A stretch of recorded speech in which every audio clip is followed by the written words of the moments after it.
فرماتے ہیں رات کو میں اور جناب عمر نکلے تھے تو ایک مکان میں ہم نے دیکھا کہ ایک عورت نے نا اس کے بچے بار بار شور کر رہے ہیں اور وہ کچھ پکا رہی ہے، آواز آ رہی ہے۔ تو حضرت عمر نے دروازے پہ دستک دی، کون ہے دروازے پہ؟ کہا میں ایک غلام ہوں۔ حضرت عمر کہتے غلام ہوں، بہن کیا مسئلہ ہے، بچے کیوں رو رہے ہیں؟ تو بی بی کہنے لگی تمہیں کیوں بتاؤں، جاؤ نا اپنا کام کرو۔ حضرت عمر نے اصرار کیا تو تلخ لہجے میں، اس تلخ لہجے میں بی بی کہنے لگی دعا کرو اللہ میرے اور عمر کے درمیان قیامت میں فیصلہ کرے۔ کیسا حکمران ہے کہ اس کی حکومت میں میرے بچے بھوکے سوتے ہیں؟ یہ میں نے پانی میں روڑے ڈال کے چڑھائے ہیں، لیکن یہ پیٹ کی بھوک یہ بڑی ڈاڈی ہوتی ہے، یہ نیند بھی نہیں آنے دیتی۔ خیال تھا رو دو کے سو جائیں گے پر سو بھی نہیں رہے۔ حضرت فاروق اعظم دوڑے گئے، گھر سے سامان اناج غلہ کندھے پہ رکھا۔ خادم کہتے ہیں میں نے کہا کہ مجھے دے دیں، فرمانے لگے چل تو وعدہ کرنا قیامت میں بھی میرے بوجھ اٹھائے گا۔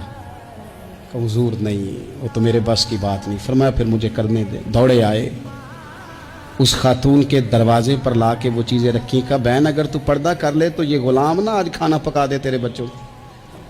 پھر وہ گھی چڑھا کے چینی ڈال کے کچھ سامان پکتا تھا وہ کھانا پکایا۔ غلام کہتے ہیں جب پھونکے مارتے تھے تو داڑھی سے دھواں نکلتا تھا، آگ جلاتے تھے دھواں نکلتا، پھر کھانا پکایا، پھر ان بچوں کو کھلایا۔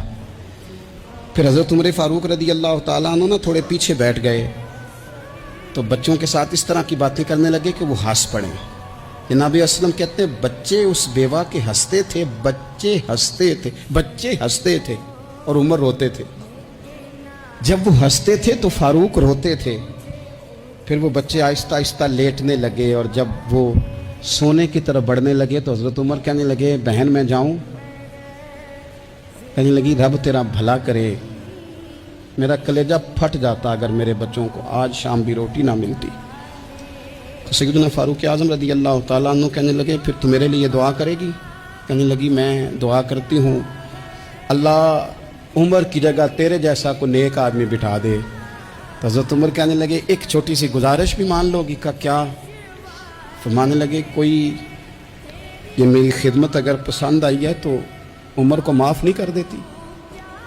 غلطی ہو گئی، اسے پتہ نہیں تھا۔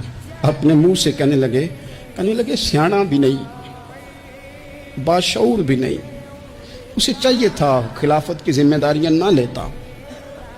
لیکن حضرت صدیق نے کہا تو وہ مان گیا، اگر تو قیامت میں اس کی شکایت لگائے گی تو بڑا کمزور پڑ جائے گا، اس کے لیے مشکل ہو جائے گا۔ تو کہنے لگی اچھا اگر تو اتنی سفارش کرتا ہے تو جا، میں نے عمر کو معاف کیا۔ حضرت فاروق اعظم نے چہرے سے کپڑا ہٹایا تو بی بی کہنے لگی اوہو آپ عمر ہیں؟